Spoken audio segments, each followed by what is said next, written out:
Senja Membenam karya Tuti Nonka. Narator Hanifah Abu Marzuki.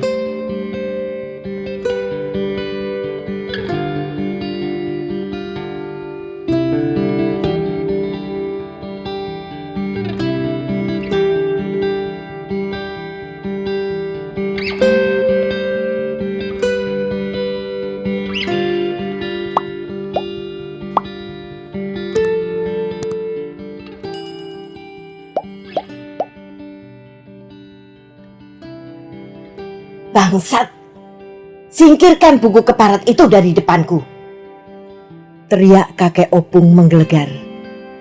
Matanya membelalak lebar pada gadis kecil di depannya, sementara otot-otot leher menonjol keluar seperti mau putus. Gadis kecil cucunya itu mengerut ketakutan.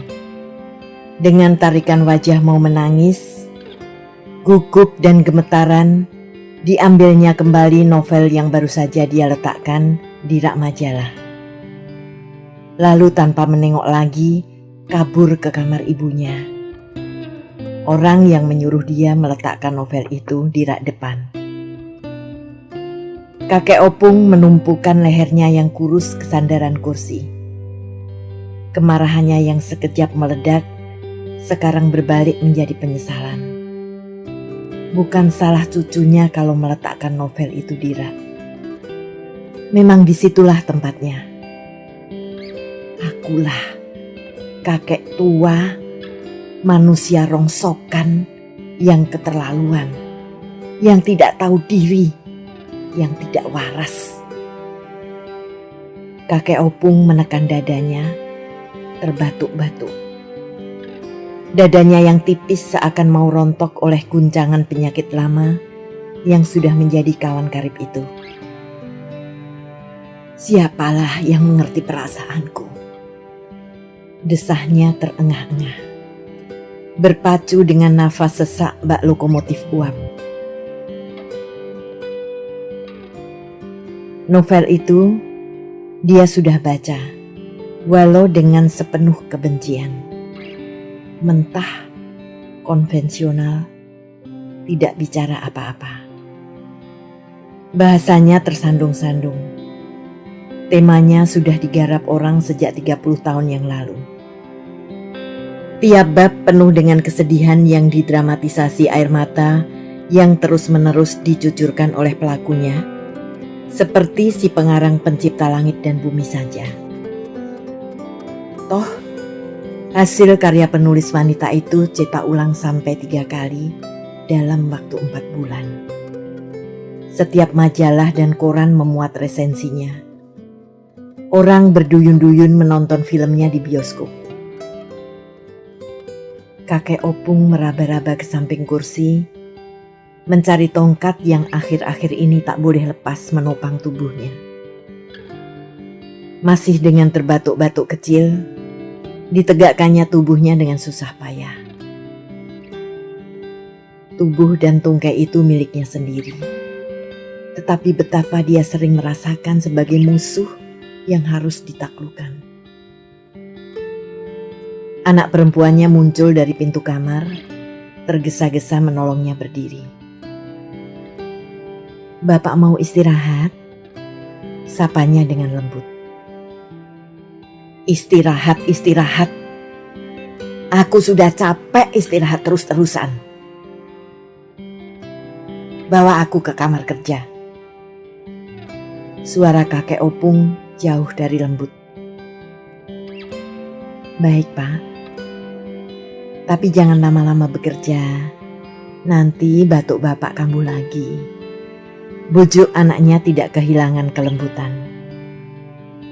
Kakek Opung menggumamkan kata-kata tak jelas. Si anak perempuan memegang lengan ayahnya, membantu orang tua itu berjalan. Yang disebut kamar kerja adalah sebuah ruangan berukuran 3 kali 3 meter dengan tatanan menyerupai perpustakaan. Di sepanjang dinding berderet rak dan lemari-lemari kaca yang berisi deretan buku, koran, dan majalah. Sebuah meja tulis dengan kursinya dipasang di depan jendela, dan sebuah kursi goyang tua diletakkan di sampingnya. Kakek Opung duduk di kursi di depan meja tulis. "Ambilkan kertas dan mesin tikku," perintahnya pada si anak perempuan yang masih mengikuti dengan sabar.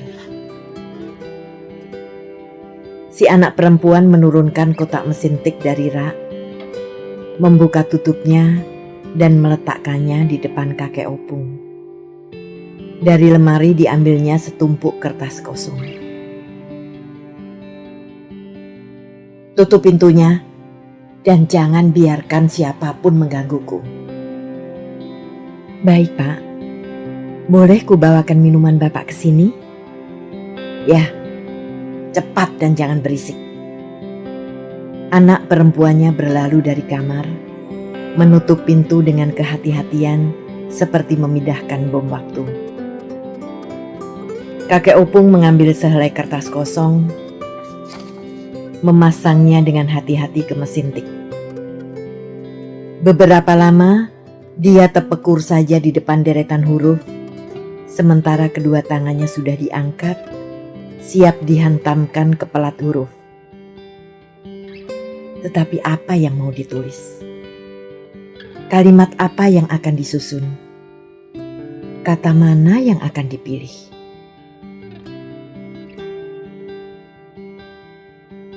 Kakek Opung mencoba mengerahkan segenap daya imajinasinya, mencoba memusatkan konsentrasinya penuh-penuh.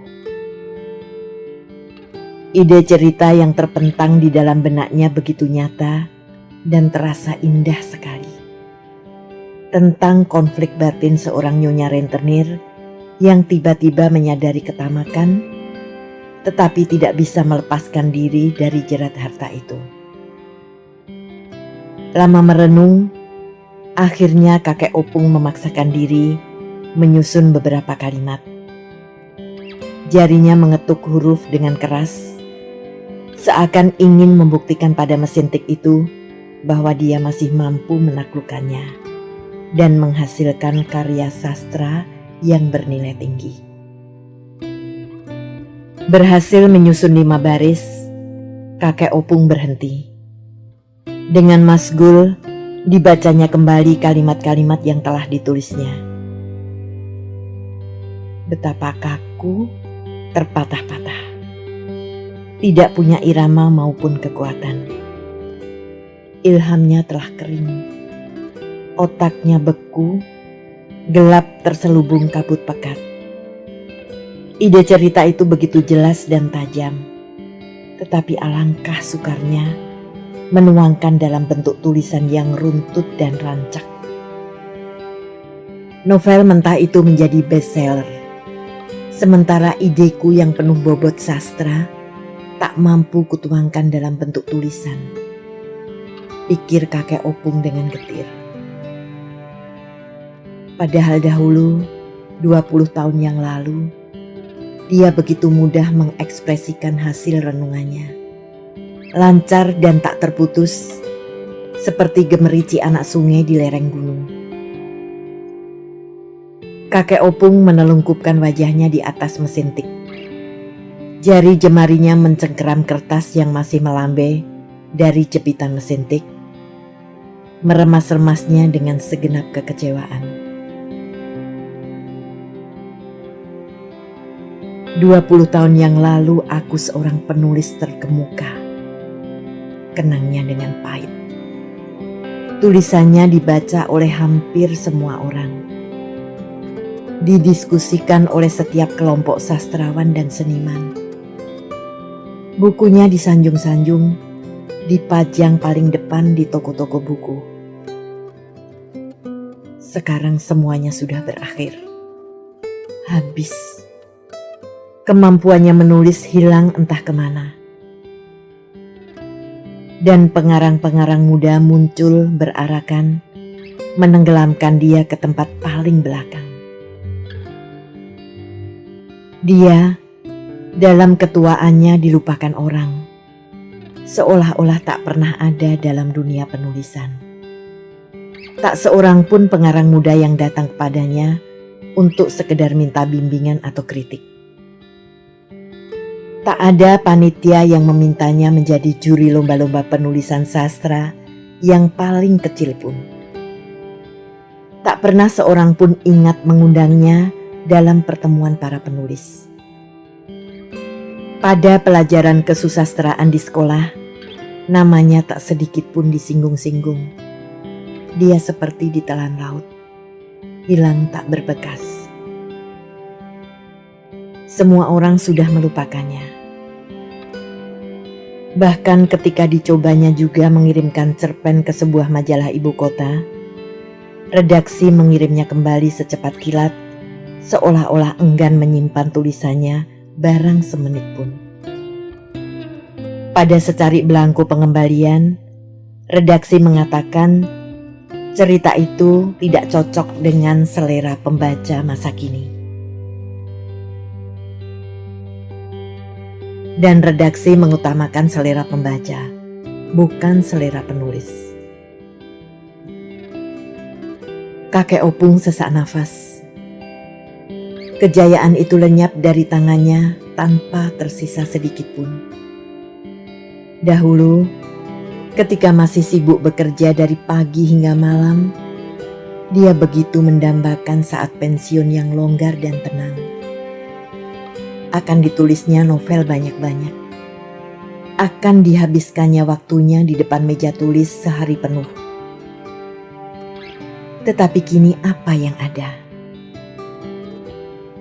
Tubuhnya tak kuat lagi diajak bekerja. Istri yang dahulu amat rajin mengomentari tulisannya sudah lama meninggal. Tak ada lagi wanita yang mencurahkan segenap perhatian dan cinta kepadanya. Waktunya kosong, berjalan amat lambat dan menjemukan. Dan dia tak mampu lagi menulis satu-satunya dunia yang masih tersisa baginya. Satu sentuhan lembut di bahu membuat kakek Opung terlonjak dari lamunannya. Anak perempuannya berdiri di samping kursinya, memandang dengan sedih. Sudahlah Pak, Bapak capek. Mari saya antar istirahat di kamar. Bujuk anaknya dengan manis. Kakek Opung menegakkan kepalanya, menatap kalimat-kalimat pada kertas di depannya dengan penuh harapan. Coba kau baca, bagus tidak karanganku ini? Bisiknya, seperti anak kecil mengharapkan pujian untuk mainan yang telah dibuatnya dengan susah payah. Si anak perempuan menghela nafas diam-diam. Iba dan haru melihat luapan damba ayahnya akan kemampuan yang telah hilang. Seperti biasa, tidak ada yang bisa dilakukannya selain memuji dan membesarkan hati si tua itu.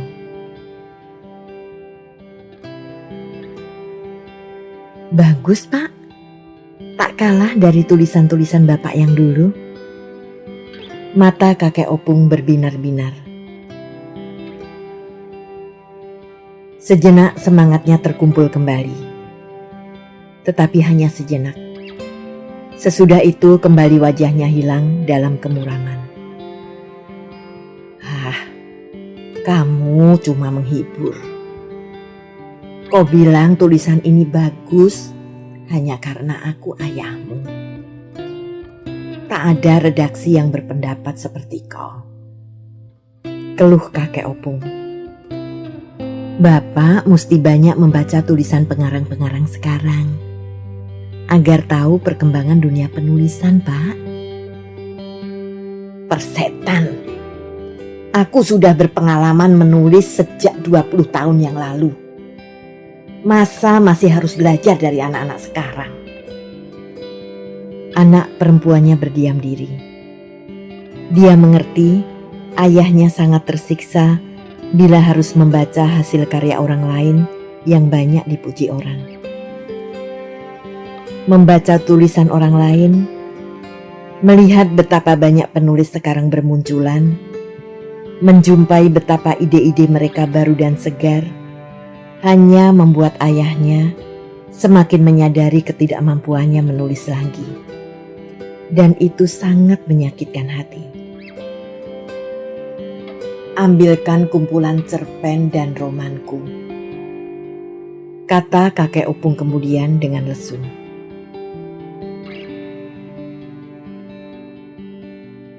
Si anak perempuan pergi ke lemari kaca, mengambil benda yang dimaksud oleh ayahnya dari susunan paling atas. Kliping cerpen dan roman lama itu sudah lusuh, terlalu sering disentuh tangan. Tentu saja tangan kakek Opung sendiri. Kertasnya sudah berubah warna menjadi kuning, dan pada tiap sudut halamannya selalu ditemukan bagian-bagian yang robek. Kakek Opung membuka-buka kembali tulisan lama itu. Dengan penuh kekaguman pada diri sendiri, dibacanya kembali ke-8 cerpen dan romannya, Pagar Melintas Bukit. Dia heran sendiri. Bagaimana dahulu bisa menyusun tulisan sebagus itu? Tentu saja menurut penilaiannya sendiri.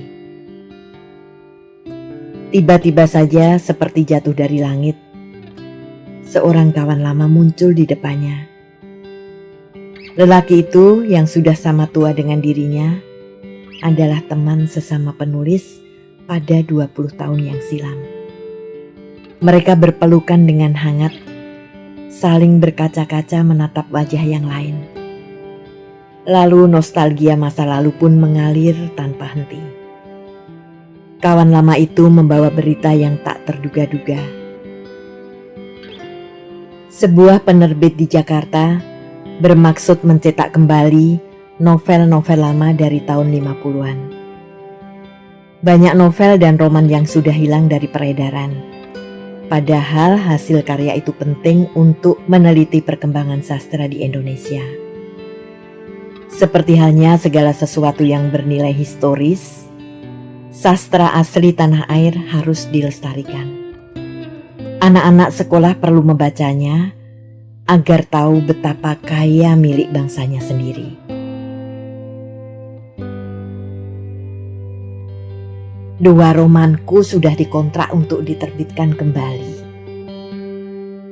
Pemilik penerbitan itu berpesan agar aku mencari kawan-kawan lama yang lain. Lalu aku ingat kok, ku cari alamatmu ke sana kemari. "Kau mau romanmu diterbitkan kembali?" tanya kawan lama itu dengan berapi-api. Kakek Opung tidak bisa menjawab. Terlongong-longong saja seperti orang bingung. Romannya akan diterbitkan kembali. Betapa ini seperti impian orang jaga. Romannya akan muncul lagi di toko-toko buku, dipajang bersama novel-novel baru para pengarang muda. Kertas dan desain sampulnya juga akan dibuat yang bagus agar kelihatan lebih menarik, kata kawan lama itu. Tetapi kau harus mengetik kembali romanmu dalam bentuk naskah agar mudah diperiksa kembali oleh tim peneliti di penerbitan itu. Sambung kawannya lebih jauh. Mengetik kembali? Itu pekerjaan mudah. Kalau hanya mencontoh tulisan yang sudah jadi, tak ada sedikit pun kesulitannya. Hari-hari kakek Opung sejak itu dipenuhi dengan suara ketukan mesin tik. Roman Pagar Melintas Bukit setebal 300 halaman itu diketiknya kembali dengan cermat dan penuh semangat. Tak boleh ada satu huruf atau koma pun yang salah. Karena itu, dia tak mau mempercayakan pekerjaan itu pada orang lain. Yang paling tahu seluk-beluk romanku hanya aku sendiri, katanya berulang-ulang.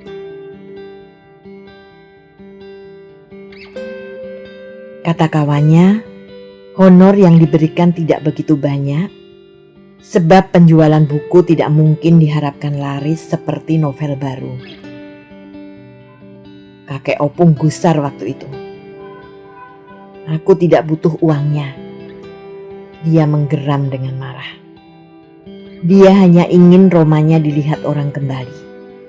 Bahkan kalau untuk itu dia harus mengeluarkan biaya, kakek Opung tidak keberatan. 3 bulan kemudian naskah itu selesai diketik.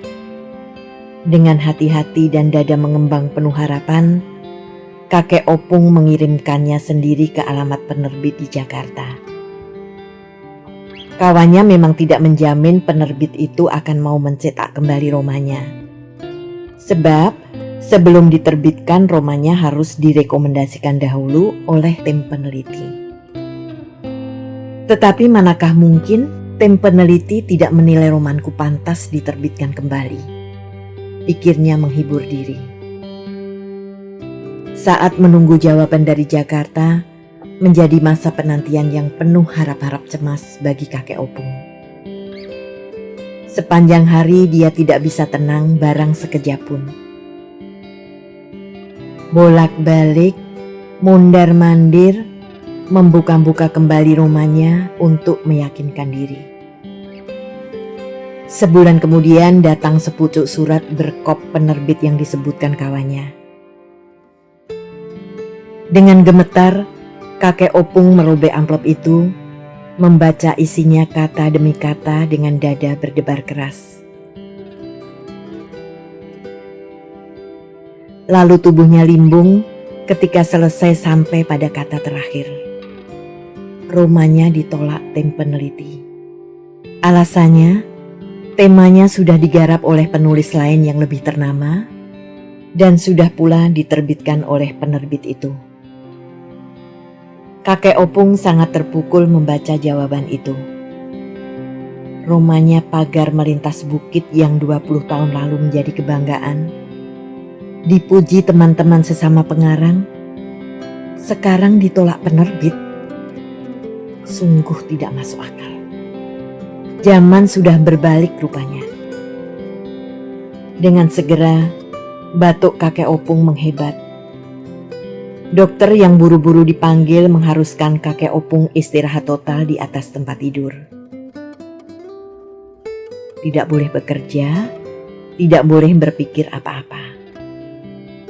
Anak dan cucunya yang sering kena damprat bila dia gagal menulis, bergantian menungguinya dengan setia.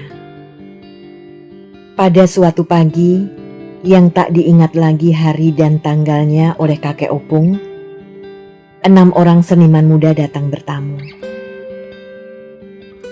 Kakek Opung yang seperti biasa sedang berjemur diri, tergopoh-gopoh menyilakan tamu-tamunya duduk. Lalu dia sendiri masuk ke kamar untuk mengganti sarung dan kaos oblongnya dengan pakaian yang terbaik. Sudah begitu lama rasanya dia tidak menerima tamu seniman. Dipandangnya satu persatu ke 6 anak muda yang duduk di depannya. Semuanya masih muda-muda dan penuh semangat. Wajah mereka cerah dan licin dari kerut-merut, memancarkan gairah dan tekad yang menyala-nyala. Ada sedikit rasa iri menggigit hati kakek Opung melihat kemudaan dan kesegaran para tamunya. Aku dahulu juga seperti kalian, gumamnya dalam hati. Jadi, maksud anak-anak sekalian ke sini? Tanya kakek Opung dengan dada berdebar oleh cemas dan bahagia. Begini Bapak, kami sesungguhnya sudah lama berusaha mengumpulkan data-data penyair, pengarang, dan seniman angkatan tua yang masih tinggal di kota ini. Kami ingin menjalin komunikasi, ngangsu kawruh. Berita tentang diri Bapak baru beberapa saat berselang kami peroleh. Sebab Bapak jarang menampakkan diri dan juga seniman-seniman seangkatan Bapak yang sudah pindah ke kota lain. Salah seorang yang agaknya memimpin kelompok itu angkat bicara. Mata tua kakek Opung berkilat-kilat. Jadi, masih ada orang yang selama ini mencari-cari dirinya. Apakah Bapak masih menyimpan karya-karya Bapak dulu? Sambung salah seorang yang lebih muda. Masih ada, sahut kakek Opung tergopoh-gopoh mengambil kumpulan cerpen dan romannya dari lemari kaca. Lalu dengan sikap malu-malu, seperti anak kecil yang takut hasil karyanya mengecewakan orang, kakek Opung memberikan kertas-kertas tua itu kepada seorang yang tadi memimpin pembicaraan. Sejak romannya ditolak penerbit beberapa waktu berselang, kakek Opung hampir-hampir kehilangan kepercayaannya pada diri sendiri. Kami tahu hari ini Bapak berulang tahun yang ke-65. Si pemimpin kelompok berkata. Mulut kakek Opung ternganga. Hari ini ulang tahunnya yang ke-65. Dan mereka tahu. Seniman-seniman muda itu tahu. Kami ingin merayakan hari ulang tahun Bapak ini dengan membacakan kembali karya sastra yang pernah Bapak tulis. Itu tentu saja kalau Bapak tidak keberatan. Tentu saja tidak apa-apa. Kakek Opung tergagap-gagap. Maka bergantianlah ke-6 anak muda itu berdiri, membacakan 8 cerpen kakek Opung. Selama 2 jam penuh, suara-suara muda yang indah dan penuh irama mengalun di ruangan itu, menghanyutkan mereka ke suasana alam 30 tahun yang silam. Dan ketika akhirnya ke-6 seniman muda itu menoleh untuk menyalami kakek Opung, mereka terdiam mendapati lelaki tua itu tersandar di kursinya dengan air mata bercucuran.